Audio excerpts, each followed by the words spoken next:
I'm Lisa Starr, and this is Natural Time, Mayan astrology for a modern age. And I do a YouTube version of my podcast on the weekends, which is where we are now. But you can also find this same podcast in audio form on the weekdays, Monday, Wednesday, and Friday, on the major podcast platforms.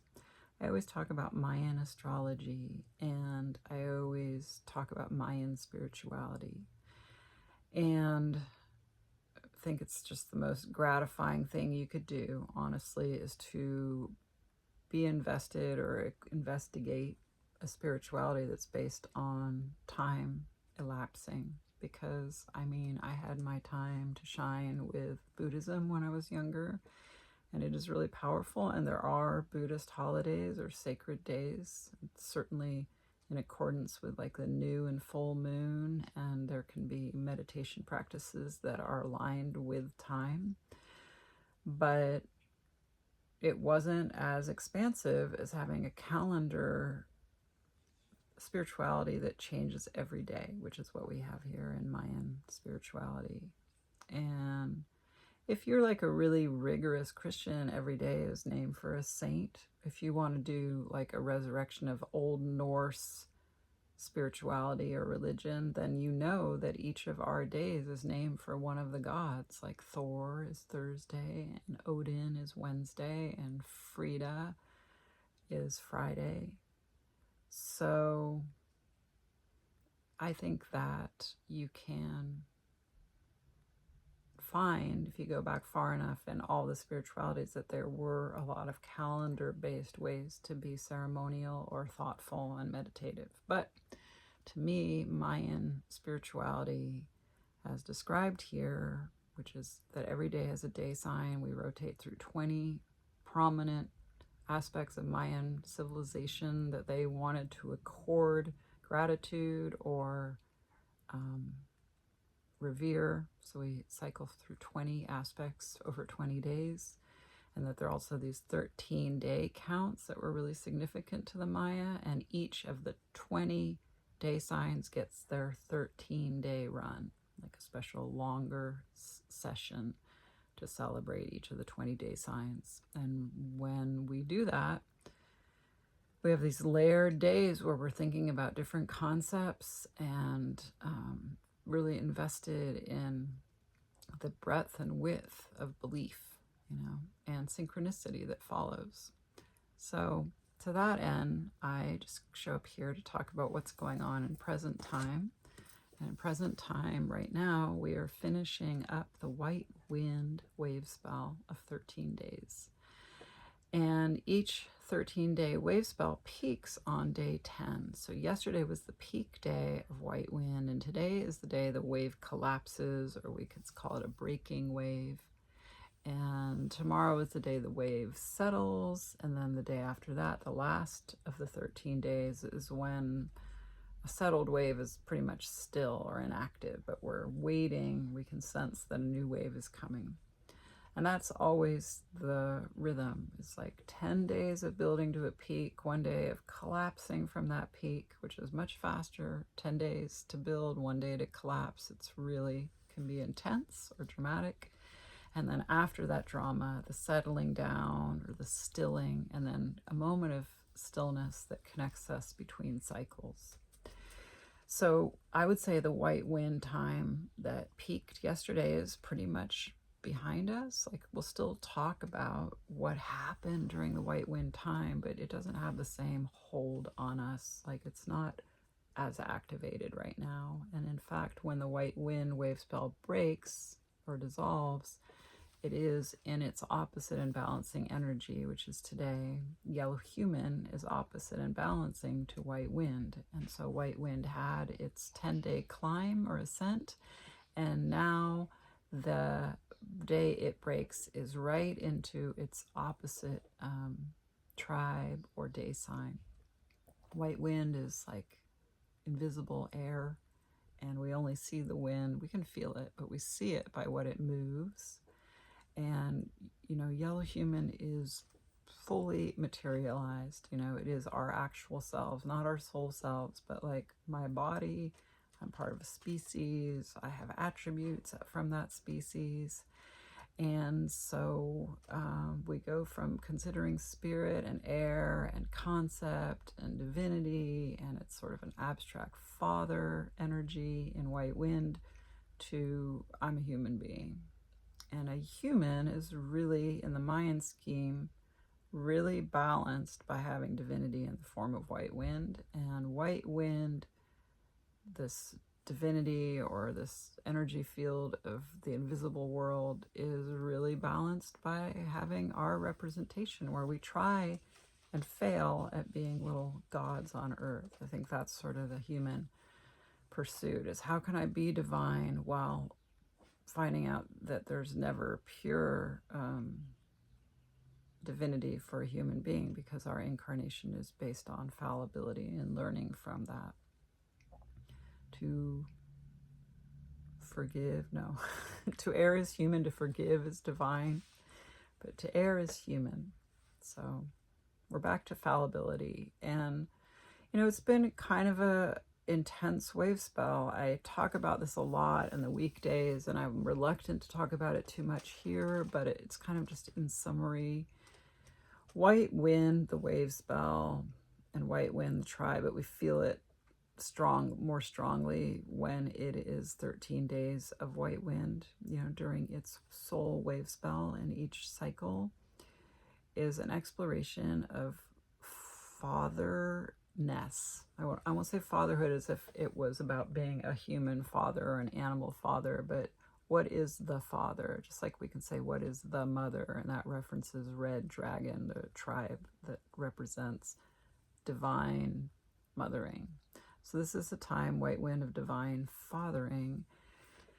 And that's just a rough ride, because a lot, i.e. all of the world religions or spiritualities or philosophies like Buddhism are based, and I say a lot, I mean most, are based in a masculine dominant character, whether it's Jesus or the Holy Father or Buddha or Muhammad, and so on and so on.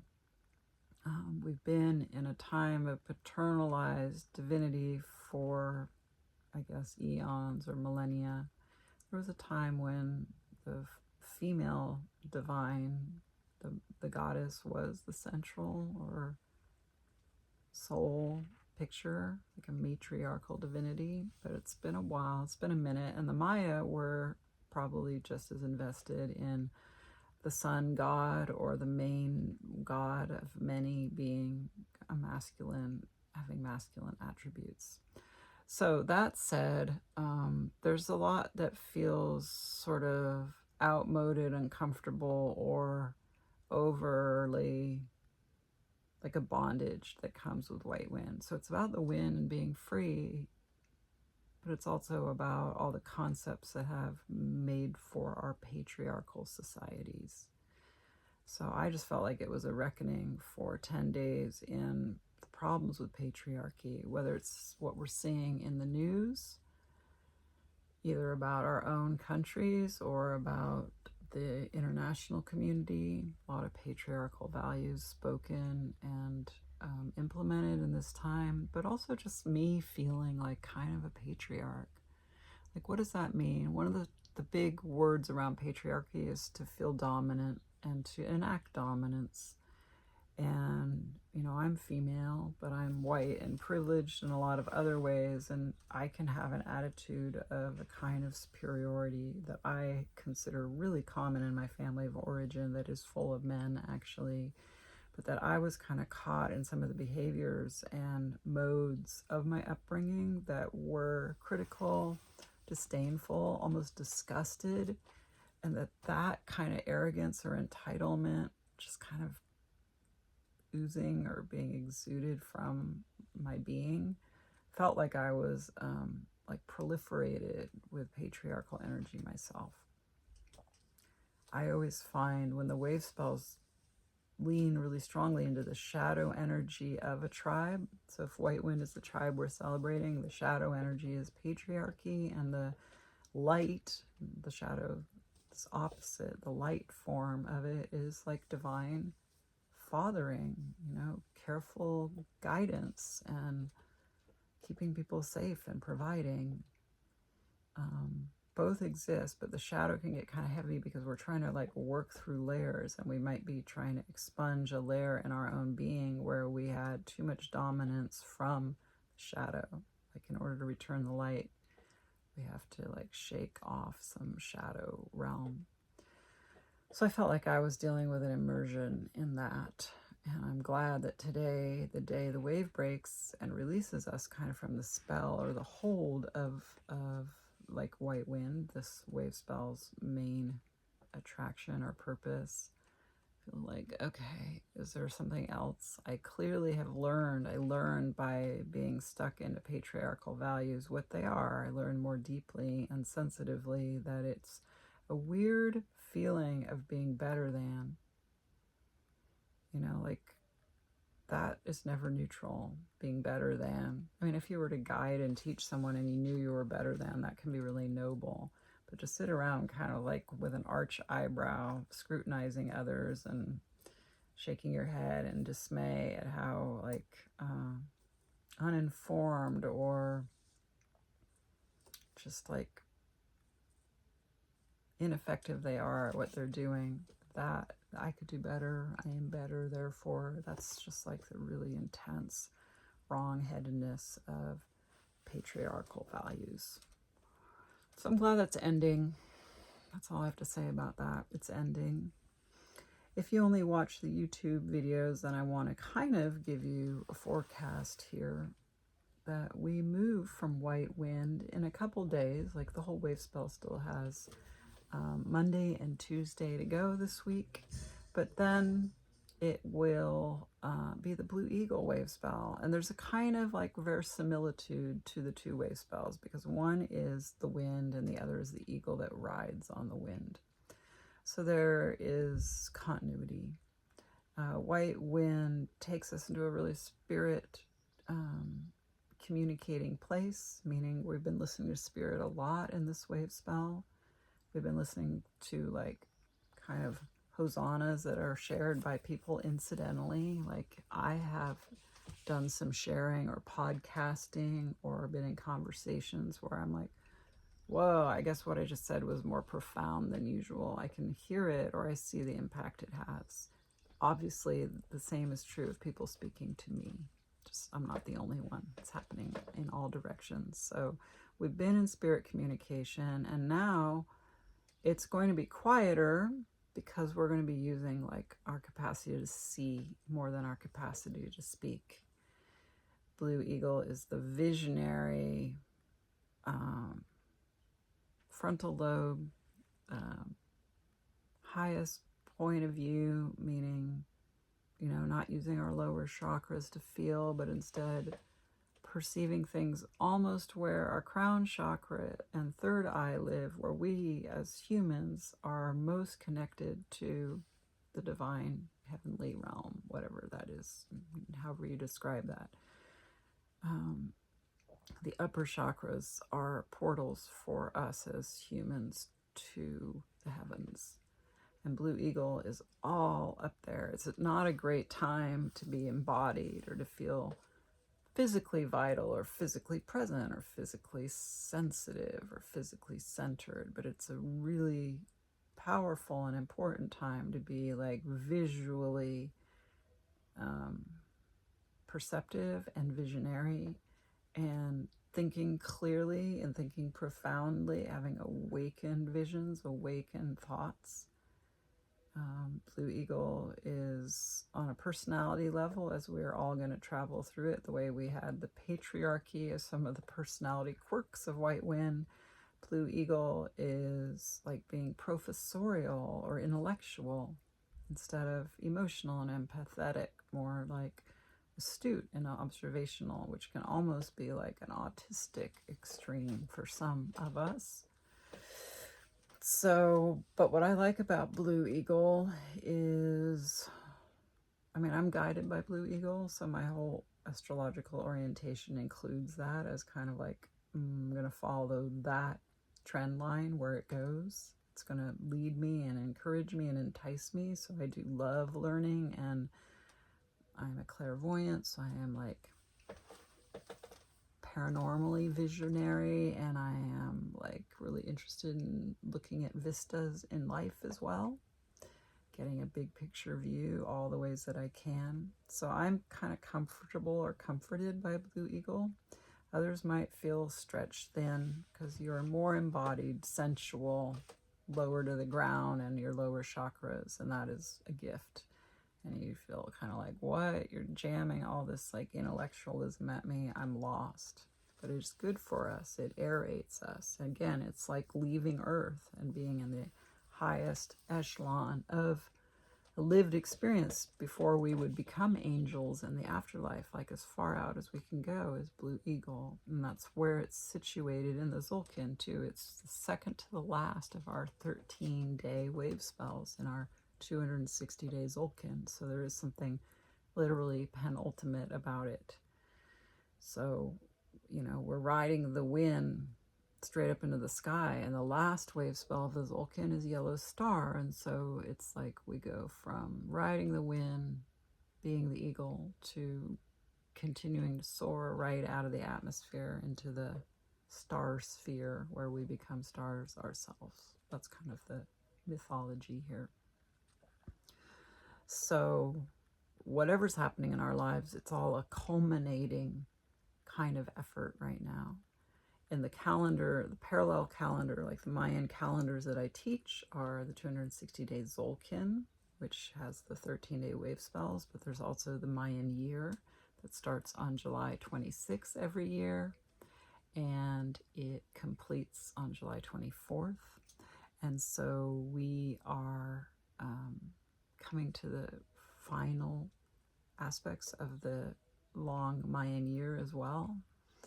We're in the crystal moon, the 12th of 13. It's a 13 moon wave spell, just like the 13-day wave spell. So we already had a whole moon, 28 days of a wave breaking, and right now we're in the part of the 13 moon wave spell where the broken wave, the wave that crashed, is settling down and calming, and we can feel that ourselves, like, oh, I'm calming down, things are resolving.